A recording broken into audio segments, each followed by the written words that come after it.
The Alternate Reality Kit, or ARC for short, is an animated environment for creating interactive simulations. I'll be presenting an informal overview of the user interface. ARC is being implemented in the Smalltalk 80 programming environment and runs on a computer with a mouse and a high-resolution bitmap display. In the Alternate Reality Kit, the normal Smalltalk mouse pointer seen here is replaced by a hand. Hand casts a shadow as it moves over this alternate reality plane, and objects in the plane can be picked up and thrown around. They retain the velocity they're given. They cast a shadow as they're picked up to indicate that they're in a domain called meta-reality, where they can be carried around and over even to other worlds.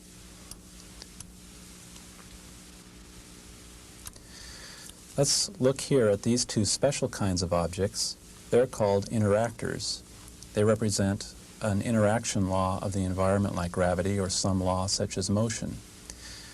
For example, I can give an object some velocity here, and by removing the law of motion from the world, objects are no longer able to move, and I could carry that over to this world and move objects around here.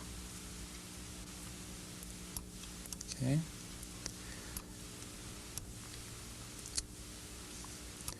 One of the important ways for communicating with objects in the Alternate Reality Kit is with these button things. Here's an on-off button that will turn off the law of motion. Once again, we can no longer have a connection between an object's velocity and its position when the law of motion is off. When it's on, objects are able to move. The buttons can be picked up and moved around and dropped on other things, such as the gravity law, which is off here. I could turn it on and turn it off and get a pulse of gravity there is created in the environment between this planet and the moon. Buttons, when dropped on objects that don't understand the message, just fall right through. They do not stick to the surface of the object, and that prevents a certain class of semantic errors. One of the more important messages for creating new objects is the Xerox button, and that will enable us to make copies of objects, and we could create a new law of motion so that we are not only able to move objects in this environment, but to go over into this world and move objects there. Another important button is the Vaporize button, and that enables me to do a form of, if you'll pardon the pun, manual garbage collection and destroy objects. Okay, let's go look at the gravity simulation here. I have a moon and a planet that are enrolled in the gravity simulation, and by turning that on I can get a very tactile feel for what it must be like to create solar systems by throwing objects around and explore with the different kinds of orbits I can get. But one of the things that you can do in a simulation of this sort is to change the character of the gravitational law. In order to do that, I'm going to show you in general how you can communicate to these objects besides with the facilities that are already present. You have to be able to create new buttons. So as an example of that, I'm going to show you how to create the on-off button that we just saw. This menu gives me access to all of the messages that this object understands. And here is an on-off button. Now actually this is a remote button. You can see that it's somewhat different than the on-off button, but here's the button and it's being connected to this remote center where I can send the message indirectly. One of the nice things about having this remote button, however, is that you could send messages to that.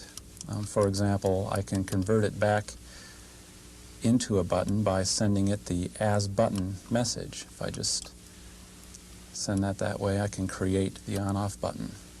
We already have one, so I'll vaporize that.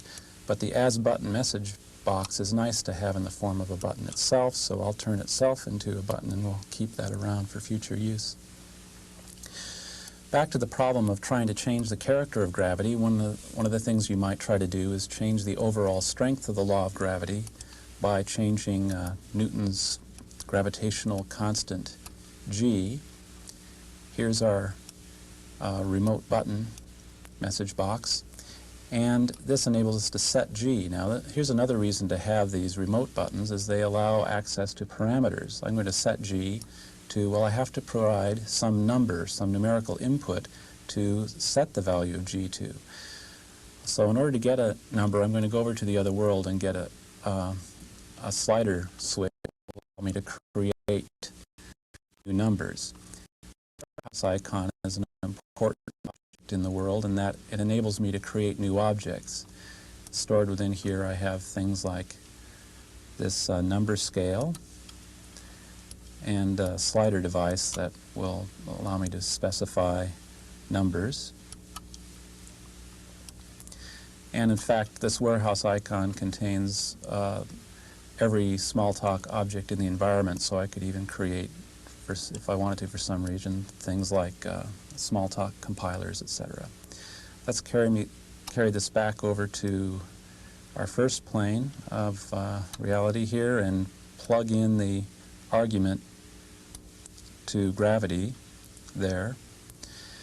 Notice that this line connecting the number to the input here is animated. And one of the uses of animation in the alternate reality kit is to indicate that things are connected up and ready to go.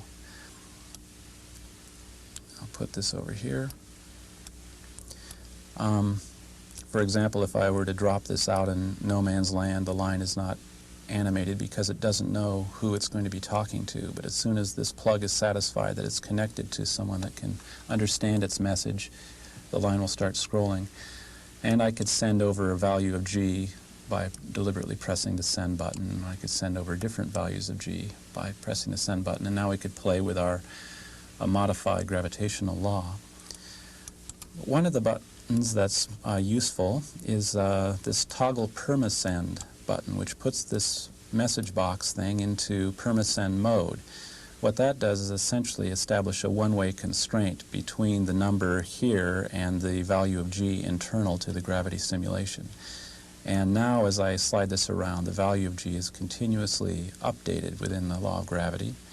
And in fact, it's possible to dynamically adjust orbits. For example, try to pull that in a little tighter because it seems to be escaping, and oops, that might be too much, and play around in a fashion that's completely outside the character of the physical world. I have a special mouse button chording possibility that allows me to vaporize objects just by holding on to them and pressing that. And I'm going to finally show you one other simulation. Let's go over to the other world, and I'm going to create what I call a tablet, which is a very simple object. Carry that back here. And tablets can do things like eject markers. I'll create 2 of them. A marker is simply a device that allows me to draw around on it. And I can naturally do things like erase.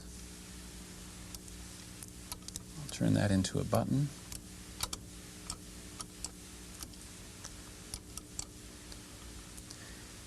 And let's connect these 2 markers now by some sort of interaction. I'll go over to the other world and browse my interactors, and here's a spring force I'll create.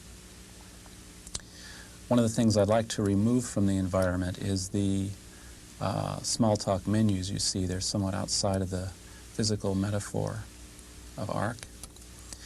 And I want to get these buttons a little larger, so I'm going to send them a grow message so they're a little bigger. And let's enroll these 2 markers into this interactor. Not all interactors act on all things as a natural default, so you have to have the capability to add and remove various objects. A spring is one where you'd like to be able to add in objects explicitly. So I've added that and that into the spring force, and now they're starting to oscillate back and forth. And I think just for aesthetic purposes, I'll send this object here another message. I'd like to change its color, so I'll tell it to become gray. And now I have a gray marker and a black marker, and I can start them oscillating with the spring force, and then this is an easy way to get a strip chart recorder by just tossing the tablet underneath them with a horizontal velocity.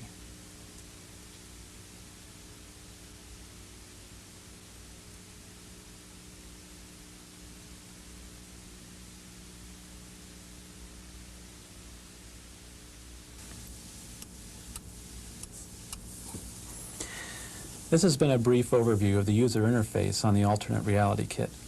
The system is still being implemented, so some of the functionality you've seen is bound to change as the system evolves. One feature that's currently being added is the capability of making new objects and new kinds of behavior so that this environment will become a fully general programming language. Hopefully some of the physical interface will bring unique advantages to that task as well. Thank you for watching.